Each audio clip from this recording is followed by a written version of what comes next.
भाई बहनों, वो अखंड ज्योति वहां पर जल रही।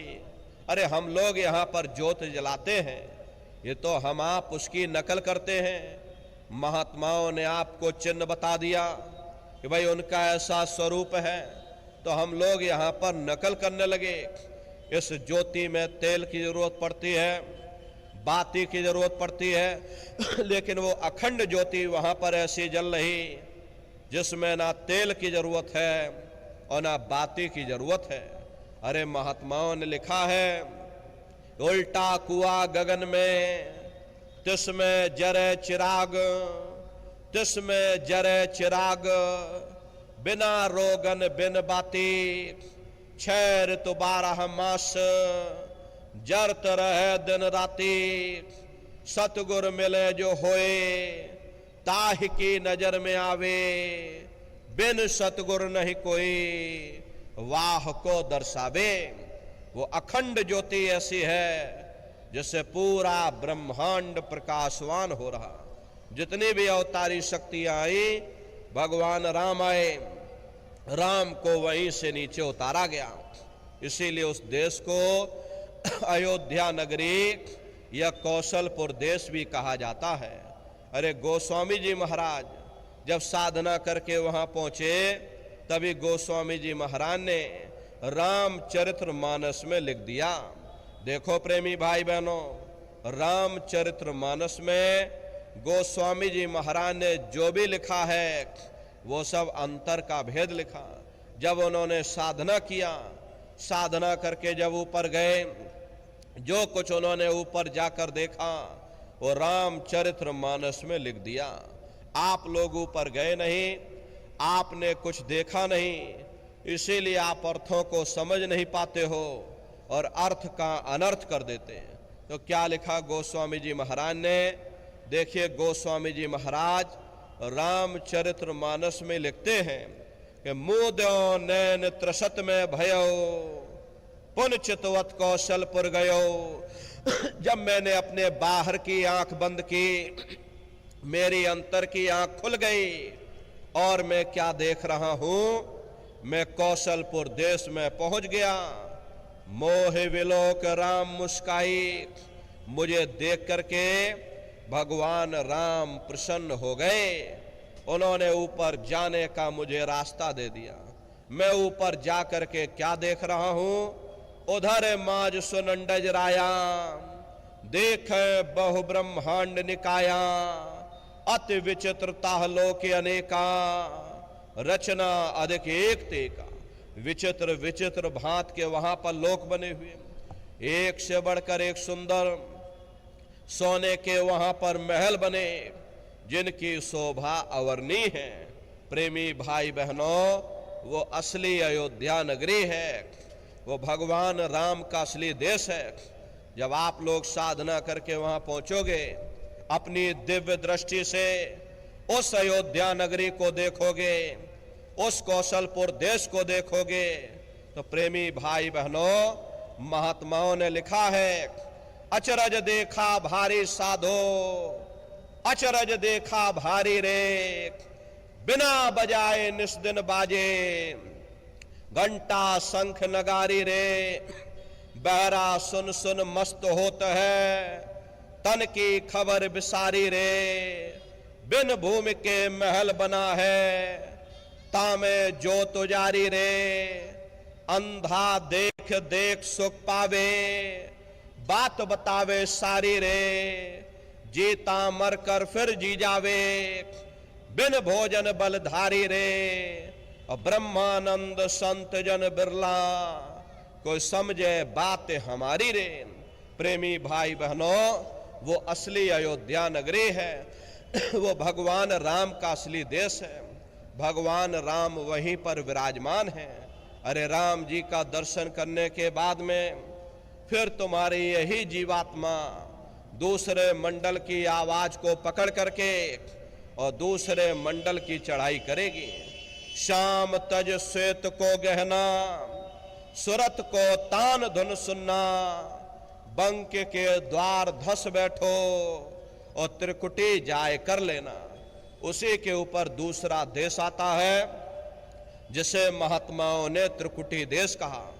वहां के जो मालिक हैं वो ब्रह्म हैं। वहीं से मन और माया की उत्पत्ति हुई। वहीं से तीन गुण, रजोगुण, तमोगुण, सतोगुण, तीनों गुणों की उत्पत्ति वहीं से हुई। ये जो आपके वेद हैं, वेदों को सारी दुनिया पढ़ती है। बड़े बड़े पंडित पुरोहित, बड़े बड़े ज्ञानी विज्ञानी धर्माचार्य वेदों का अध्ययन करते हैं। वेदों की भी उत्पत्ति उसी स्थान से हुई है। अरे महात्मा कहते हैं कि त्रिकुटी महल में विद्या सारा, घनहर गरजे बजे नगारा, लाल वरन सूरज उजियारा। वहां पर दो धुने, बादलों की गर्जन और मृदंग की आवाज उस लोक में गूंजती रहती है।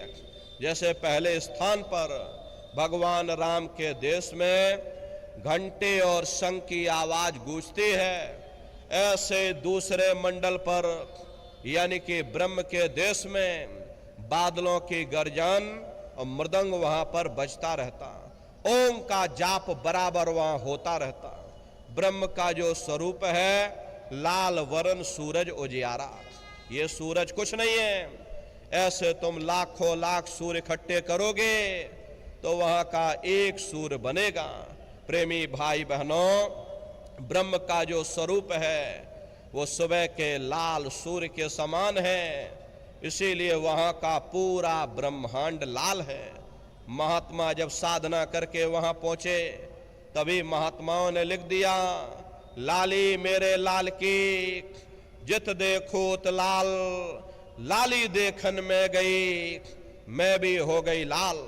वो पूरा ब्रह्मांड ही लाल है। तो जितने साधक वहां पहुंच जाते हैं उन सभी को योगेश्वर कहा जाता है। योगेश्वर की पदवी उन्हीं को मिलती है जो ब्रह्म स्थान तक पहुंच रखते हैं। जैसे व्यास जी हुए, वशिष्ठ जी हुए, वाल्मीकि जी हुए, इन सब की पहुंच वहीं तक थी। इसीलिए कहा गया कि वाल्मीकि भय ब्रह्म समाना। जब इनकी जीवात्मा वहां पहुंची और जब इन्होंने ब्रह्म का दर्शन किया तो इनका स्वरूप भी ब्रह्म के समान यानी कि ब्रह्म स्वरूप हो गया। तो जितने साधक वहां पहुंच जाते हैं उन सभी को योगेश्वर कहा जाता है। योगेश्वर भगवान श्री कृष्ण उसी देश में वास करते हैं। ये जो ब्रह्म देश है वो श्री कृष्ण भगवान का ही देश है और श्री कृष्ण भगवान वहीं पर रहते हैं। अरे बाहर की जन्माष्टमी नहीं है जो आप लोग यहाँ जन्माष्टमी मनाते हो, ये तो आप नकल करते हो। महात्माओं ने कहा था भाई सही मायने में तुम जन्माष्टमी कब मनाओगे, जब तुम्हारी ये जीवात्मा पांच तत्व जल पृथ्वी अग्नि वायु आकाश और तीन गुण रजोगुण तमोगुण सतोगुण यानी पांच तत्व तीन गुणों से परे होकर के ब्रह्म देश में पहुंच करके जब तुम कृष्ण भगवान का दर्शन कर लोगे तब सही मायने में जन्म अष्टमी मनाई जाएगी। वहां कृष्ण भगवान का दर्शन करने के बाद में फिर तुम्हारी यही जीवात्मा तीसरे मंडल की आवाज को पकड़ करके और तीसरे मंडल की चढ़ाई करेगी। आगे पहुंचे सुन झंकार ररंकार धुन सुनी पुकार, आगे श्वेत सुन्न है भाई मान सरोवर पैठ नहाई। उसी के ऊपर तीसरा देश आता है जिसे महात्माओं ने सुन्न देश कहा, उसी को रारंग देश कहा जाता, उसी को अक्षर और नेति कहा जाता। वहां के जो मालिक हैं वो रारंग पुरुष यानी कि पर ब्रह्म पुरुष हैं। वहां किंगरी और सारंगी दो धुनें उस लोक में गूंजती रहती हैं और पर ब्रह्म पुरुष का जो स्वरूप है वो पूर्णमासी के चंद्रमा के समान बड़ा ही मनमोहक स्वरूप है। इसी स्थान पर प्रेमी भाई बहनों एक बहुत बड़ा अमृत का सरोवर बना हुआ है जिसे महात्माओं ने मान सरोवर कहा। जब तुम्हारी ये जीवात्मा उस मान सरोवर में जाकर स्नान कर लेगी तो जन्म जन्मांतरों के तुम्हारे मैले पाप कर्म साफ हो जाएंगे। अरे यहाँ के पानी से तुम्हारे कर्मों की सफाई नहीं होने वाली,